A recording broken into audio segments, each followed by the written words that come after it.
अस्मद्गुरु परमगुरून् यतिवरपूर्णौ शयामुनं रामं पद्माक्षणादशरचित्तेने रमारमापतीन् वन्दे वन्दे वृन्दावनचरं वल्लवी जनवल्लभं जयन्ती सम्भवं धाम विजयन्ती भूषणं श्रीमान् वेङ्कटनाथार्य कवितार्केशान्ताचार्यवर्यो मे सन्निधत्तां सदा हृदि प्रणामं लक्ष्मणमुनिः प्रतिगृह्णातु मामकं प्रसादे चित्सूक्तिः स्वाधीनपतिकां शितिं प्रसितावधूतपरवादिवैभवाः निगमान्तनीतिजलदेस्तरस्पृशः प्रतिपादयन्ति गतिमापवर्गकीं यति सार्वभौमपदसात्कृताशयः அதனால பிரதிபாதயந்தி கதிம் ஆபவர்த்தி.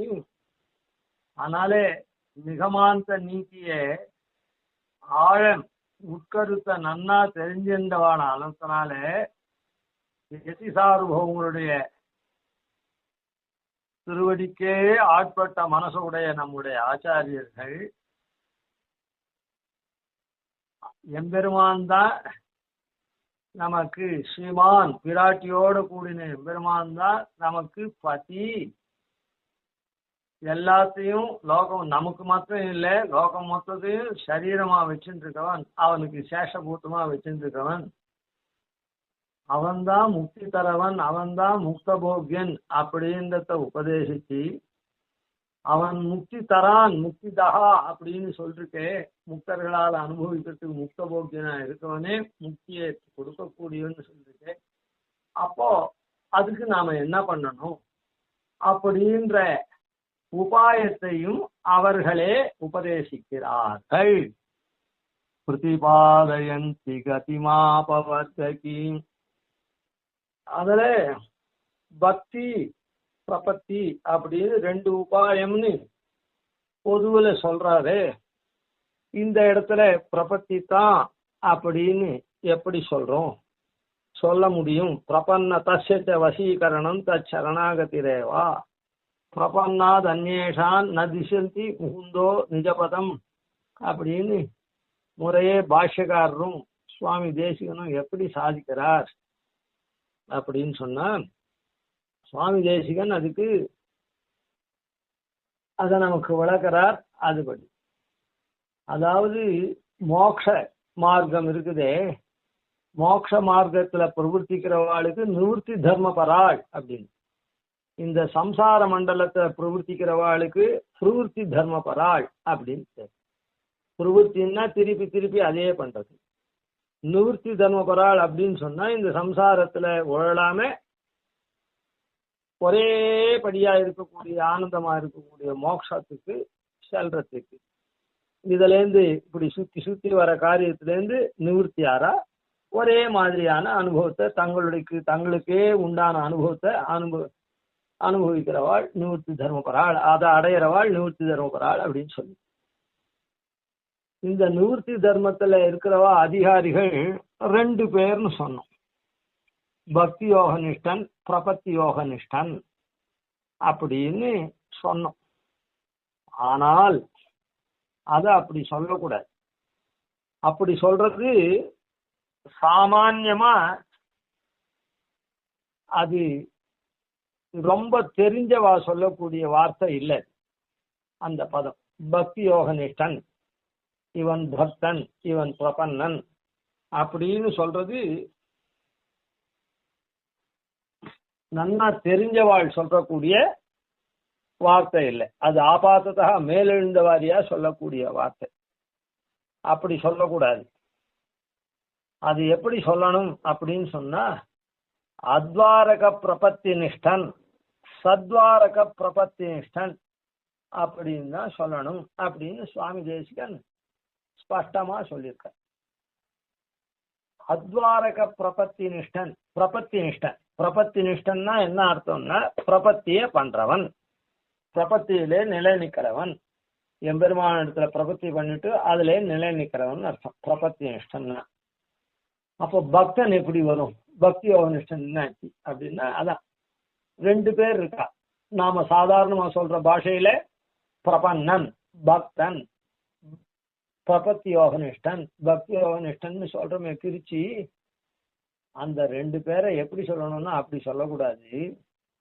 அத்வாரக பிரபத்தி நிஷ்டன் சத்வாரக பிரபத்தி நிஷ்டன் அப்படின்னு சொல்லணும். அத்வாரக பிரபத்தி நிஷ்டன் அப்படின்னா என்ன அர்த்தம்னா, பிரபத்தி நிஷ்டன் பிரபத்தியை கை கொண்டு அதிலே நிலை நிற்கிறவன். அந்த பிரபத்தி எப்படிப்பட்டது அப்படின்னு சொன்னா அத்வாரகம். துவாரகம்னா ஒன்றை இடையிட்டு துவாரம்னு சொல்றோம். துவாரம்னா என்ன அர்த்தம்? ஒரு வழி. இந்த துவாரம் வழியா அந்த உள்ளுக்கு போனோம், இந்த கேட் வழியா அந்த இடத்துக்கு போனோம் அப்படின்னு சொல்றோமோ இல்ல, அதான் துவாரம்னா ஒரு ஒரு வழி, இந்த வழியா போகணும் அப்படின்னு. ஆனா இந்த பிரபத்தி நிஷ்டன் பண்ணின பிரபத்தி இருக்குதே, இது அத்வாரகம். எந்த வழியையும் இனிமேட்டு கை கொள்ளாது. இந்த பிரபத்தியே மோட்சத்துக்கு, நாம பண்ணக்கூடிய உபாயமா இருக்கிற மோட்சத்துக்கு சாதனமாயிடும். அத்வாரகம்னா எதையும் இடையிடாது, வேற ஒரு வழியை கை கொள்ளாது.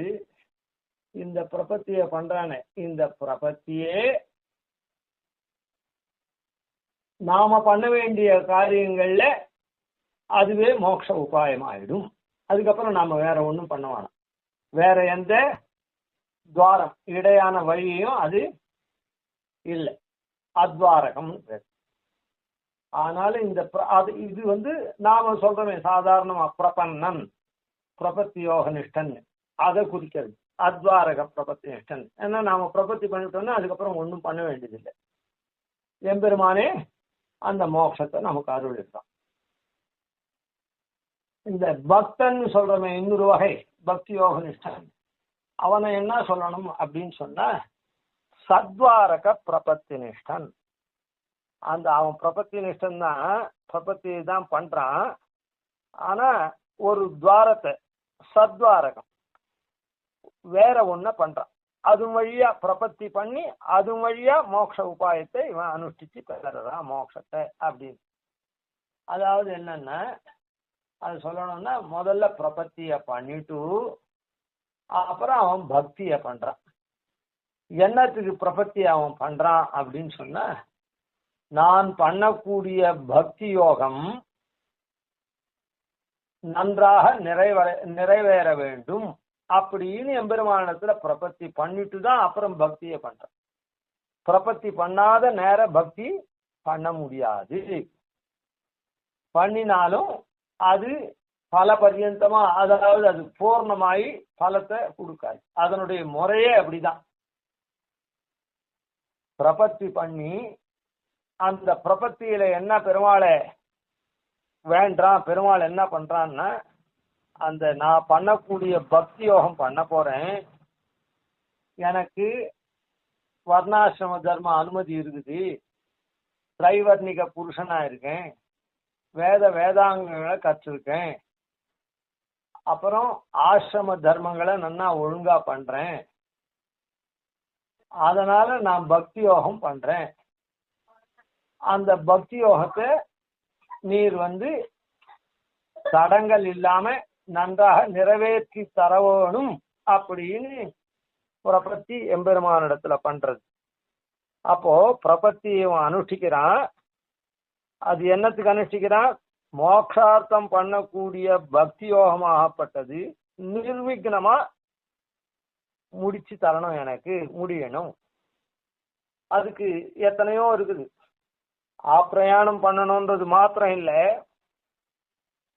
அதுல எத்தனையோ பிறவி வரும் சொன்னமோ இல்லோ, அந்த பிறவியினுடைய முடிவுல எத்தனை சித்தே வினிவேசயந்தி அப்படின்னு பிரயத்தனம் பண்ணி அந்த கடைசி அந்திம ஸ்மிருதி இவனுடைய பிரயத்தனத்தினால வரணும். அதாவது அவன் அந்த தசையில மரணமாகச்சு அந்த அந்திம ஸ்மிருதி வரணும், அந்த எம்பெருமானுடைய நினைவும் வரணும்.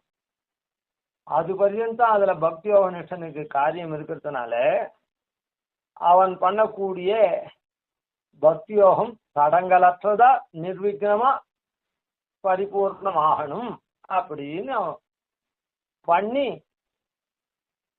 அதனாலே அனுகிரகிக்கப்பட்டு அந்த பக்தி யோகத்தை கை கொள்றான். அந்த பக்தி யோகம் அவனுக்கு எப்படி யதாவஸ்திதமா அமையணுமோ அப்படி அமையிறது. அதனால மோட்சம் பெறான். அதனால எம்பெருமான் பிரீத்தனாகி மோட்சத்தை தரான். அதாவது கடைசி நிமிஷத்துல கூட அந்த அந்திம ஸ்மிருதின்னு பேரு. அந்திமம்னா முடிவுல அந்த ஸ்மிருதி பகவானுடைய எண்ணம் வரணும் அவனுக்கு. அது பர்யந்தம் அதுல காரியம் இருக்குது. அதனால இப்ப ஆனா அதான் இருக்கு. அதுக்காக இவன் பிரபத்தி பண்றான். அந்த பிரபத்தி பண்றதுனால அது தடங்களற்றதா எம்பெருமான் அந்த பக்தி யோகத்தை நிறைவேற்றி வைக்கிறான். அதனால சத்வாரக பிரபத்தி நிஷ்டன்னு அவனை சொல்லணும். ரெண்டு பேருமே பிரபத்தி நிஷ்டன் தான். ரெண்டு பேருமே பிரபத்தி நிஷ்டன் தான் அப்படின்றது இதுல தெள்ள தெளிவா தெரியுது. அத்வாரக பிரபத்தி நிஷ்டன், சத்வாரக பிரபத்தி நிஷ்டன். ஆனால் அத்வாரக பிரபத்தி நிஷ்டன்றது பாஷமா நாம சொல்றோமே, ஏதோ பசங்க வார்த்தை மாதிரி சாதாரண வார்த்தையில சொல்லக்கூடிய பிரபத்தி யோக நிஷ்டன், பிரபன்னன் அப்படின்னு சொல்றவன அத்வாரக பிரபத்தி நிஷ்டன்னு நன்னா சொல்லணும்னா சொல்லணும். அதே மாதிரி பக்தி யோக நிஷ்டன், பக்தன் அப்படின்னு சொல்றவனு நன்னா சொல்லணும்னா ஏதோ பசங்கள்லாம் சொல்ற மாதிரி பாஷமா இல்லாத இருக்கணும்னு சொன்ன சத்வாரக பிரபத்தி நிஷ்டன்னு சொல்லணும். அதுதான் அதனுடைய முழுசா அதனுடைய பூர்ணமான பெயர்.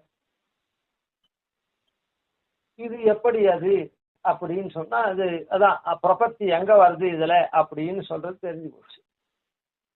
நாம பண்ற பிரபத்தியில பெருமாளையே நம்ம காக்கணும், நாம் பக்தி பண்ணா எப்படி நீ சந்தோஷம் அடைவோ அந்த மாதிரி நீயே பார்த்து பண்ணணும்னு அவனை கோப்தாவா வரிச்சு பண்ணிடுறோம். அதுல அப்படி இல்லை. அந்த பிரபத்தியில பலன் என்னவா கேட்கிறோம் அப்படின்னா, எனக்கு நீ இதை தரணும், பக்தி யோகத்தை நிறைவேற்றி தரணும்னு கேட்கிறோம். இதுல மோட்சத்தை நிறைவேற்றி தரணும்னு.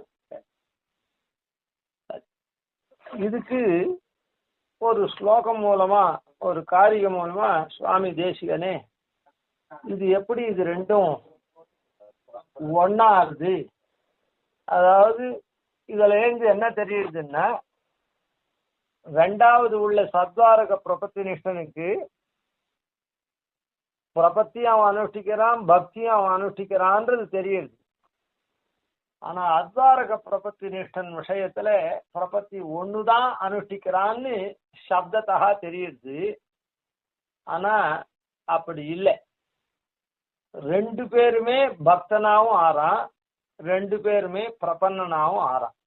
அதனால பக்தி யோக நிஷ்டன் நாம விவகாரம் பண்றோமே, அவனுக்கு இப்போ ஒரு வார்த்தைக்கு சொல்லுவோம் பக்தி பூயிஷ்டமா இருக்குது, அதனால அவனை பக்தி யோக நிஷ்டன்.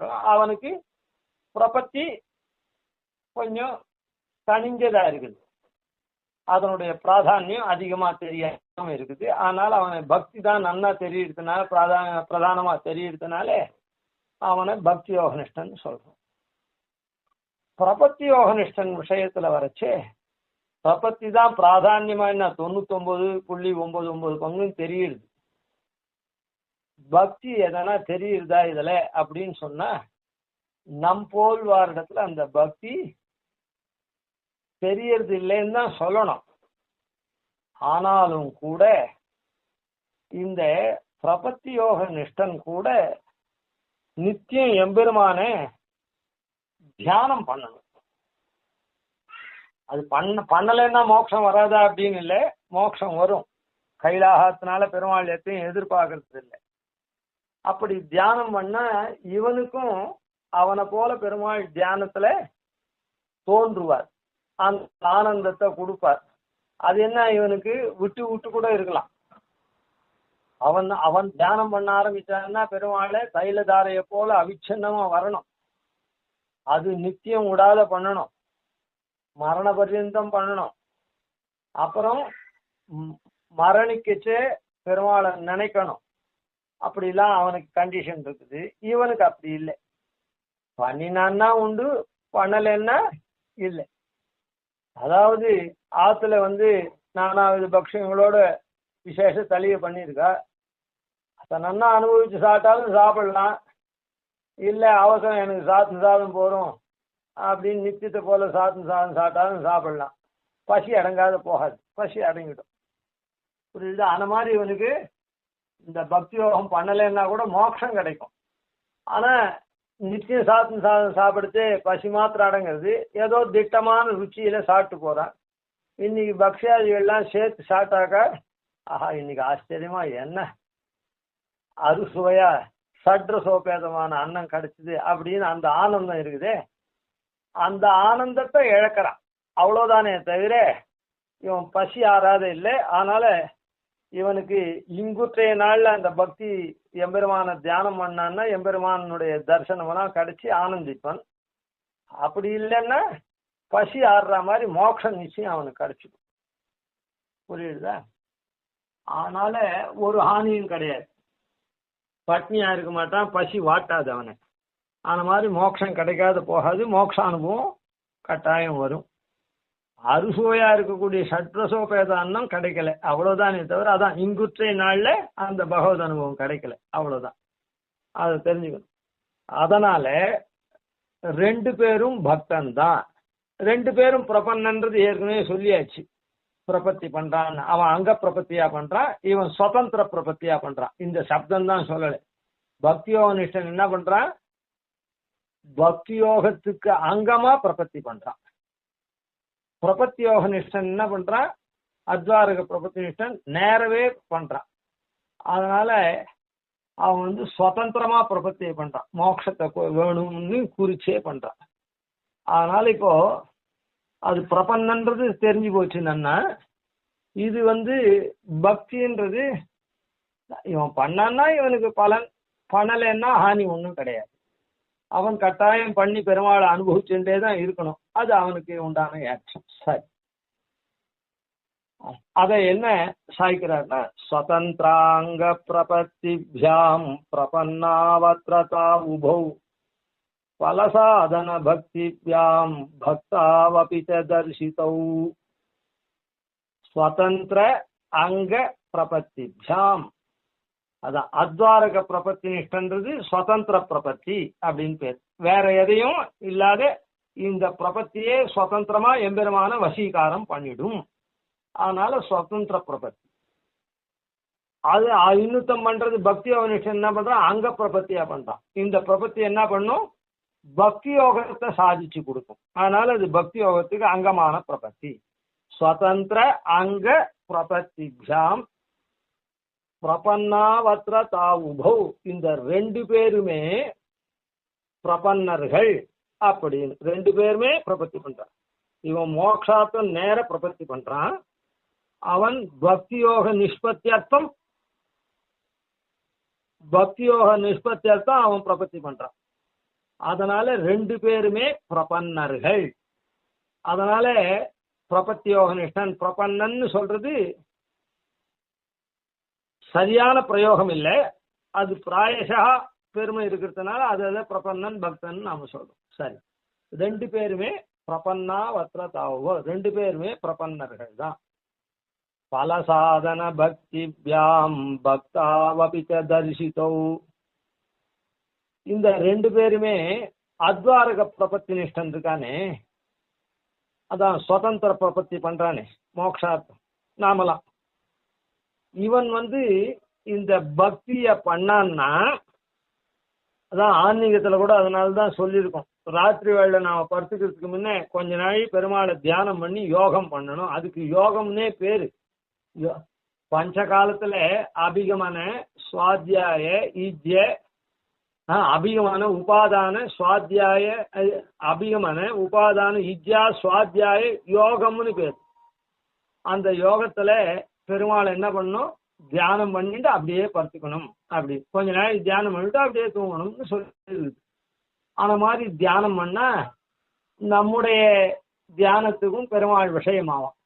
அப்ப அது வந்து அந்த பக்தி யோகத்தினால வசீகரத்தினாய் பெருமாள் வந்து நமக்கு மோட்சத்தை கொடுக்குறானா அப்படின்னா அப்படி இல்லை.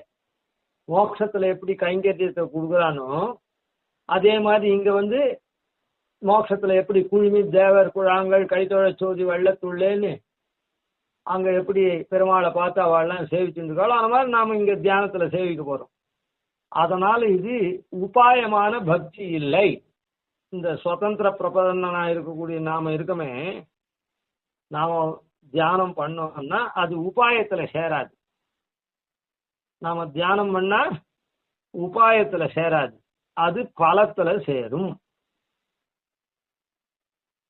அதான் அதே இந்த அங்க பிரபத்திய பண்ணிட்டு பக்தி யோகம் பண்றானே, பிரயாணம் அப்புறம் அந்திம ஸ்ருதியிலையும் பெருமாளை நினைச்சு அதெல்லாம் பண்றானே, அவனுக்கு என்னன்னா அது சாதன பக்தி, மோட்சத்தை அது சாதிச்சு கொடுக்குது. அதனால பிரீத்தனார எம்பெருமான் அவனுக்கு மோட்சத்தை கொடுக்குறான். முதல்ல அவன் பண்ண பிரபத்தியினால அங்க பிரபத்தியினால அவனுடைய பக்தி யோகத்தை நன்னா நிறைவேற்றி தரான். அந்த நன்னா நிறைவேறக்கூடிய பக்தி யோகம் அவன் பண்றதுனால அதனால பிரீத்தனார எம்பெருமான் மோட்சத்தை தரான். அதனால அவனுக்கு அது சாதனமாகுது. நாம பக்தி பண்ணோம்னா நம்முடைய பக்திக்கு பெருமாள் இறங்கி நமக்கு சேவை தந்து அந்த மாதிரிலாம் பண்ணான்னா அது பலத்துல ஆகுது.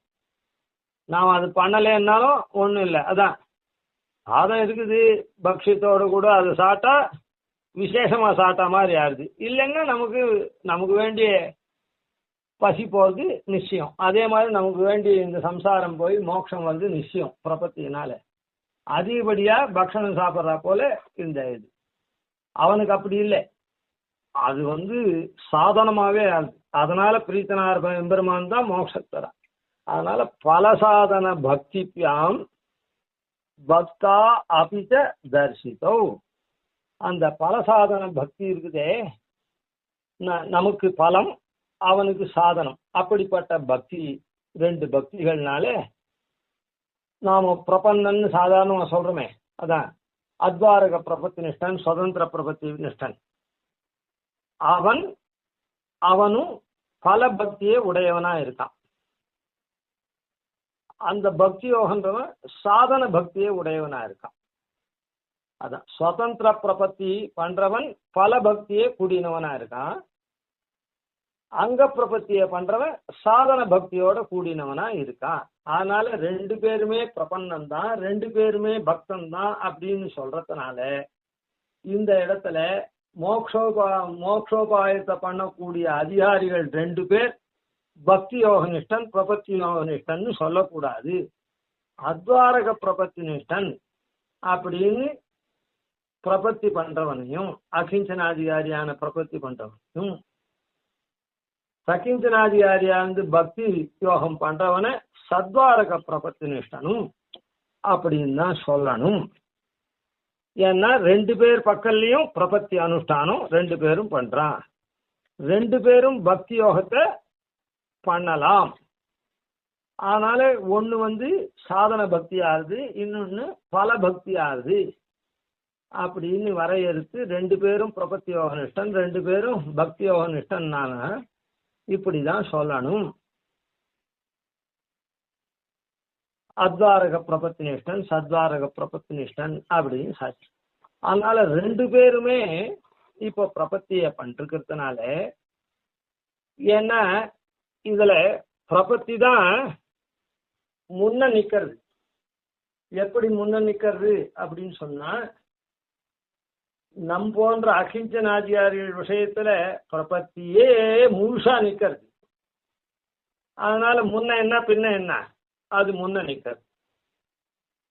அந்த பக்தி யோக நிஷ்டன் விஷயத்துல பக்தி யோகம் சித்திக்கிறதுக்காக முதல்ல பிரபத்தி யோகம் பண்ணிட்டு தான் அப்புறம் பக்தி யோகம் ஆரம்பிக்கிறான். அதனால அந்த இடத்துலயும் பிரபத்தி தான் முன்ன நிக்கிறது. அதனால தான் பிரபன்னாதன்யேஷான் நதிசதி முகுந்தோ நிஜ பதம். பிரபன்னாதன்யேஷாம் பிரபத்தி பண்றவாளை தவிர மற்றவர்களுக்கு முகுந்தா, மோட்சத்தை கொடுக்கிறவனுக்கு முகுந்தன் பேர். அப்படிப்பட்ட முகுந்தன் நதிசதி நிஜ பதம், தன்னுடைய பதத்தை தரதில்லை அப்படின்னு சாதிச்சிருக்க. அதுக்கு மேல இந்த விஷயத்தை பிரபன்னஸ்வேதா சுச்சரித பரிபாகபிதயா. பிரபன்னன்றவனும் எத்தனை பேர் அப்படின்னா ஒத்தம் கிடையாது. பிரபன்னாதன்யேஷாம்னு சொன்னாரும் இல்ல, பிரபத்தி பண்றவனை தவிர மத்தனுக்கு இல்லைன்னு சொன்னதுனால, கொடுக்கறது இல்லைன்னு சொன்னதுனால அந்த பிரபன்னஷ்டா, அந்த பிரபன்னனும் ஜேதா ரெண்டு வகையா இருக்கான். அத்வாரக பிரபத்தி நிஷ்டாவும் சத்வாரக பிரபத்தி நிஷ்டாவும் இருக்கான். அப்படின்றதுக்காக பிரபன்னஷ்டா அப்படின்னு அந்த ரெண்டு பிரபத்தி நிஷ்டர்களுக்கும் மோட்சத்தை தரான்றதுக்காக அதை அந்த சகாரம் போட்டிருக்கார். பிரபன்னஷ்டத்வேதா ரெண்டு வகையா இருக்கிறார்கள். அது என்ன காரணம்? என்னன்னா சுச்சரித பரிபாகபிதயா, அவளுடைய சுச்சரித்திரம் இருக்குதே புண்ணிய, அதனால ரெண்டு விதமா அது இருக்கிறது. அவரவர்கள் பண்ணின புண்ணிய பாபங்களுக்கு ஏற்றா போல இப்படி ரெண்டு விதமான பிரபன்னர்களா இருக்கார்கள் அப்படின்னு. இத அடுத்தது பார்க்கலாம். அடுத்ததுல கவிதார்க்கே சிம்ஹாய கல்யாண குணசாலினே ஸ்ரீமதே வெங்கடேசாய வேதாந்த குரவே நமஹ. ஆதிவன் ஷடகோபாதீன் யதிவர்யான் பஜே நிஷம் ஸ்ரீரங்கபூர்வசடித்யதீசான பதாஸ்ரயம் ஸ்ரீவத்சவம்சதிலகம் வந்தே ஸ்ரீகிருஷ்ணதேசிகம்.